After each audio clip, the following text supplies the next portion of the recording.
శ్రీ గురుభ్యో నమః. జై వాసవి. శ్రీచక్ర సహిత శ్రీ వాసవి కన్యకా పరమేశ్వరి అమ్మవారి దేవాలయం ధవళేశ్వరం శ్రీ రామపాదాల క్షేత్రమందు నిర్మించడం జరిగింది. పునాలయ నిర్మాణం పంచాహినిక వార్షికోత్సవంలో భాగంగా అమ్మవారి జయంతి సందర్భంగా ఈరోజు చిన్నారుల చేత, అవివాహితులైనటువంటి చిన్నారుల చేత మరియు సామూహికంగా మహిళల చేత కుంకుమార్చన జరిగింది. మరియు ఈ వాసవి కన్యకా పరమేశ్వరి అమ్మవారి యొక్క మహోన్నతమైన చరిత్ర, కుసుమశ్రేష్ఠి కుసుమాంబ సంతానము లేని పరిస్థితిలో యాగాన్ని చేశారు, పుత్రకామేష్టి యాగం. ఆ యాగ ఫలం చేత అవతారైనటువంటి శ్రీ పార్వతీదేవి అవతారం ఉన్నటువంటి కన్యకా పరమేశ్వరి వారి గర్భాన్న జన్మించింది. అమ్మవారి యొక్క దివ్య చరిత్ర వెనుకొండ క్షేత్రమందు జరిగింది. అయితే ఆ అమ్మవారి బాల్యం నుంచి అనేక విద్యాబుద్ధులు మరియు సకల శాస్త్రాలు నేర్చుకొని సాక్షాత్తు పరమేశ్వరి యొక్క అవతారం వంటిది కన్యకా పరమేశ్వరి.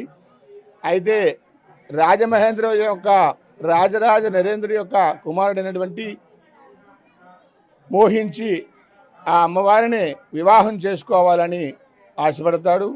అయితే ఆ మహారాజు యొక్క కోరికను తిరస్కరించి 102 గోత్రికులైనటువంటి వైశ్యులందరూ కూర్చొని ఈ విషయాన్ని అడిగారు. అప్పుడు అమ్మవారి యొక్క దివ్య మహిమాన్వితమైన రూపాన్ని చూపించి ఆ అమ్మవారి యొక్క దివ్య చరిత్రనంతా చెప్పేసరికి కుసుమశ్రేష్ఠి తన తోటి వైశ్యులందరి చేతను ఈ సదాభావాన్ని ఉపదేశించారు. అయితే అమ్మవారి యొక్క పరమేశ్వరి యొక్క అవతారం తెలుసుకొని ఆమెతో కూడా సతీ సమేతంగా 102 గోత్రీకులు అందరూ కలిసి వివాహానికి తిరస్కరించారు. అప్పుడు ఆ కన్యకా పరమేశ్వరి అమ్మవారు దివ్య రూపాన్ని ప్రసాదించి అందరికీ తన తోటి కులస్తులందరినీ సదా నాతో పాటు అందరూ 102 గోత్రీకులు కూడా అగ్నిహోత్రం కావాలని చెప్పింది. అప్పుడు అమ్మవారి దివ్య స్వరూపాన్ని చూపించి అక్కడ అమ్మవారి యొక్క పార్వతీ పరమేశ్వరి యొక్క దివ్య రూపాన్ని చూసి అమ్మవారికి సాష్టాంగ నమస్కారం చేసి ఆ రాజుకి తన శిరస్సుని 1000 చెక్కలు చేసి రాజును సంహరించింది. అప్పటి నుంచి ఈ అమ్మవారిని దివ్య చరిత్రని ప్రతి వైశ్యులందరూ కూడా అమ్మవారి జయంతి, వర్ధంతి మరియు మహోన్నతమైన కార్యక్రమాల్లో చేస్తూ అనేక విధంగా అమ్మవారు ఆరోగ్య ఐశ్వర్యాలను దివ్య రూపాలను అందరికీ ప్రసాదించి అప్పటి నుంచి ప్రతి ఒక్క వైశ్యులు కూడా ఈ అమ్మవారి యొక్క జయంతి ఉత్సవాలను మరియు వర్ధంతి ఉత్సవాలను నవరాత్రి ఉత్సవాలు ప్రతి ఉత్సవాలు చేసి అమ్మవారి యొక్క దివ్య కరుణ పొందాలని ఆశిస్తూ అమ్మవారి దివ్య కరుణ కలగాలని కోరుకుంటూ జై వాసవి. వైశాఖ శుద్ధ దశమి రోజు శ్రీ వాసవి కన్యకా పరమేశ్వరి అమ్మవారి జయంతి సందర్భంగా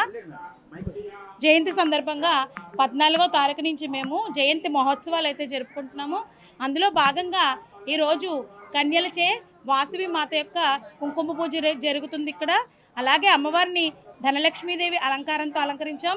ఎందుకంటే అమ్మవారి స్వరూపం అష్టమూర్తులు అష్టలక్ష్మిలు కూడా అమ్మవారి స్వరూపమే కాబట్టి మేము ధనలక్ష్మి అమ్మవారితో 6 లక్షల రూపాయలతో అలంకరణ చేయడం జరిగింది. అలాగే పిల్లలు కూడా ఎంతో ఉత్సాహంగా పాల్గొన్నారు. ప్రతి నిత్యం కూడా ప్రతిరోజు ఒక్కొక్క విధమైన కార్యక్రమాన్ని జరుపుకుంటూ వస్తున్నాము. పూజ మొదటి రోజులో భాగంగా మేము మొదటి రోజులో పుణ్యవచనం, గణపతి పూజ అవన్నీ స్టార్ట్ అయినాయి. రెండవ రోజు ముత్తైదువులచే ఒక 50 మంది కుంకుమ పూజలు జరిపించుకోవడం జరిగింది. అలాగే మూడవ రోజులో భాగంగా వరసిద్ధి వినాయక స్వామి వారికి అభిషేకం చేయడం జరిగింది. అలాగే 4వ రోజులో భాగంగా సుబ్రహ్మణ్యేశ్వర స్వామి యొక్క విశేషమైన అభిషేకం జరిగింది. మారేడు దళత సహిత తేనెతో సుబ్రహ్మణ్యేశ్వర స్వామికి అభిషేకం చేయడం జరిగింది. అందరూ కూడా ఆ మారేడు దళాల మీద ఓం శరవణ భవ అనే మంత్రాన్ని తేనెతో రాసి అది సుబ్రహ్మణ్యేశ్వర స్వామికి అభిషేకం చేసాము. దీనివల్ల ఎన్నో ఫలితాలు చేకూరుతాయి, సత్వరమైన శీఘ్రమైన ఫలితాలు ఉంటాయి. అందువల్ల మేము ఆ పూజ చేయించుకోవడం జరిగింది. విశేషమైన సంఖ్యలో భక్తులు పాల్గొన్నారు.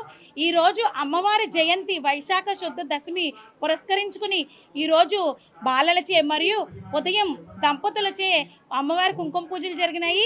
అలాగే ఇప్పుడు బాలలతో కూడా జరుగుతున్నాయి. ఈరోజు ఈ భాగాలుగా రోజు సాయంత్రం గుడిలో లలితానామ సహస్ర పారాయణము, వివిధ స్తోత్రాల పారాయణం అయితే మేము చేసుకుంటున్నాము. ఈ రోజు చివరి రోజులో భాగంగా ఈరోజు సాయంత్రం మేళ తాళాలతో అమ్మవారికి ఊరేగింపు జరుగుతుంది. ప్రతినిత్యం కూడా ఇక్కడ ఉన్న శ్రీచక్రానికి విశేషమైన పూజలు అయితే జరుగుతున్నాయి. అలాగే సాయంత్రం అంగరంగ వైభవంగా దీపపు కాంతులతో ఊరేగింపు కార్యక్రమం జరుగుతుంది. అందులో కేరళ వారిచే సాంప్రదాయమైన డ్యాన్స్, అలాగే గోవిందా గోవిందా అనే సన్నాయి మేళం, అమ్మవారికి ప్రత్యేక అలంకరణతో ఈరోజు మేము ఊరేగింపు అయితే మొదలు పెట్టుకుంటున్నాం సాయంత్రం. దీనికోసం అందరూ కూడా విశేషమైన సంఖ్యలో భక్తులు పాల్గొని వాసవి కన్యకా పరమేశ్వరి అమ్మవారి భక్తికి అనుగ్రహానికి పాత్రలు అవ్వాలని మనస్ఫూర్తిగా కోరుకుంటున్నాం. జై వాసవి. మరిన్ని వీడియోస్ కోసం ఛానల్ ని సబ్స్క్రైబ్ చేయండి. లేటెస్ట్ అప్డేట్స్ కోసం వాట్సాప్ ఛానల్ ని ఫాలో చేయండి. అండ్ లింక్ డిస్క్రిప్షన్ లో ఉంది.